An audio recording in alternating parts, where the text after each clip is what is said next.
years ago there were reptilian aliens that came down from space. Yes. I'm open to this possibility.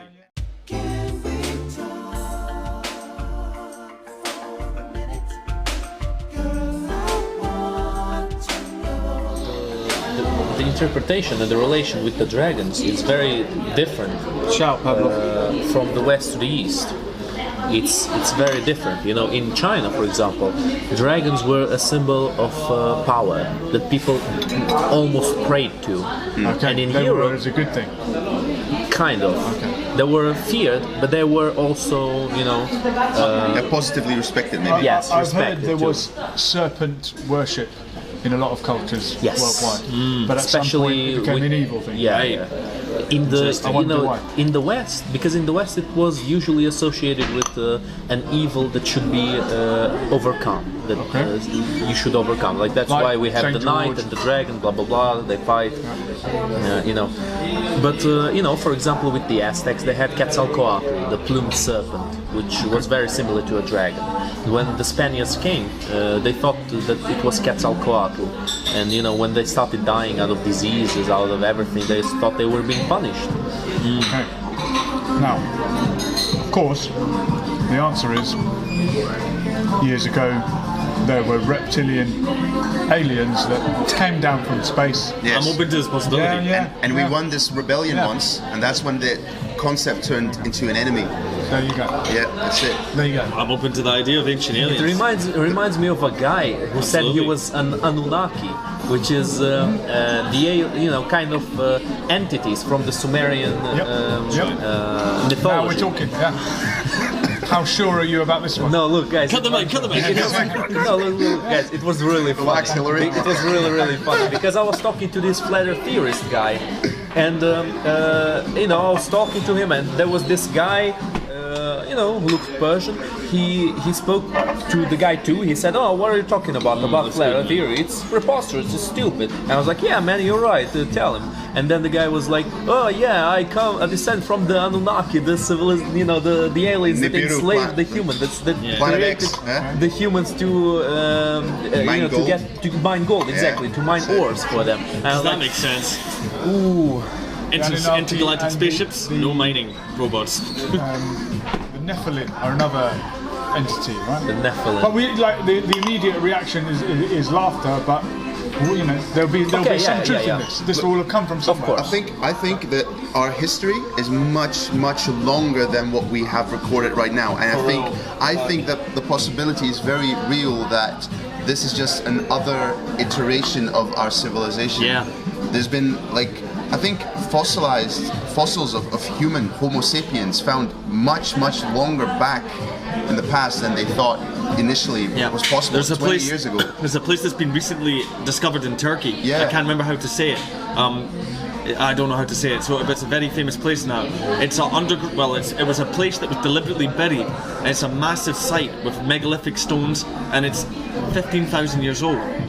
Nothing of that style should be 15,000 years old. It's actually rewriting our entire history books. And yeah, that's why we have the definition of history and prehistory. Yeah. History starts exactly with the beginning of writing. The point is it's meant to be they were more advanced technology than they should have been. Well, how did they build the pyramids? The pyramids was after the Sumerians. Okay, but people do say that we're not sure how the pyramids were made, and it's very advanced for people I think it's of that time. Pretty sure. Like there are videos of a guy who makes a similar, a similar crane kind of to lift very huge stones, and the mechanism is very simple, but it's very effective. He can lift very, I would love to hear this because what I heard, there's some sites. There's some sites in the world.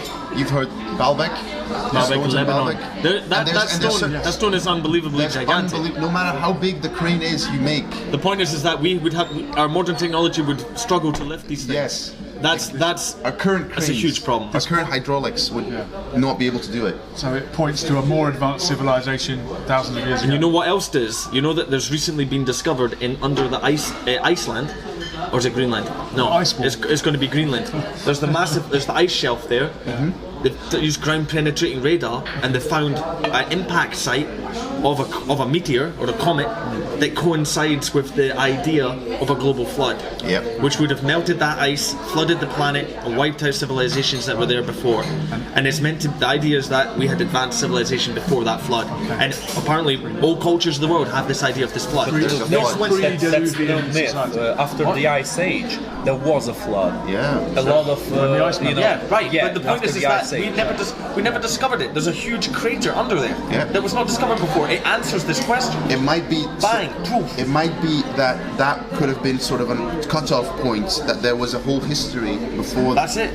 Some sort of cataclysmic it's event possible. that is lost under the, through time. And I mean, time is an amazing, force. I would say if you leave a house unattended in 50 years, it's falling apart.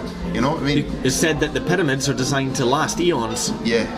It's the most stable structure you can build. The pyramid shape. So, is time infinite? I think it's an interesting question. It's but I going don't off know. on a tangent. But could you conceivably, time will continue to go on into infinity, into eternity? Well, yeah. If that's true, would it not be the case that you could go backwards to eternity also? Therefore, there will have been more advanced civilizations that came and went Possibly. in the past. Possibly, yeah. I had the conversation about Possibly. infinity when I was talking about the God, because it's the infinite regression, right? Have you guys heard of it? Yeah. Of course. Infinite regression. Endlessly. That's bad. Yeah, exactly. That's the one I always use. Good one. But basically, I don't need to explain at this point. But where are we if infinite regression is a thing? Now, I was talking about infinite regression with a guy one time, and he told me, okay, if infinite regression is a thing, then where are you now? Then where do you exist? Time-wise? Yes. If time is infinite, then there is How could you ever have got to present here? moment. Yes. Yeah. Which If time- suggests creation Yes. and a God. If it's infinite, then if you take one from infinity, it's still infinite. Yeah. You know what I mean? You I can't know. take part of infinity. It's always infinite. One idea that might be compatible with this is that the flow of time is a human conceptualization of this, Yeah. that there is actually no flow of time. It's all happening sort of simultaneously now, and that's not even contradicting scientific models. It just means Right. time in itself is And not what something about that's formed. time becoming meaningless when you approach the speed of light? Yeah, it brings That's yeah. that's crazy. Or when you What's go going on quantum there? level. Yeah, right. Yeah. So is it? It seems to be something that is active on our level of perception. Maybe we manifest time. And time is just the measurement between events. Right. So if there were Right. no events at all or nothing happening, there would be no time. Right. Right.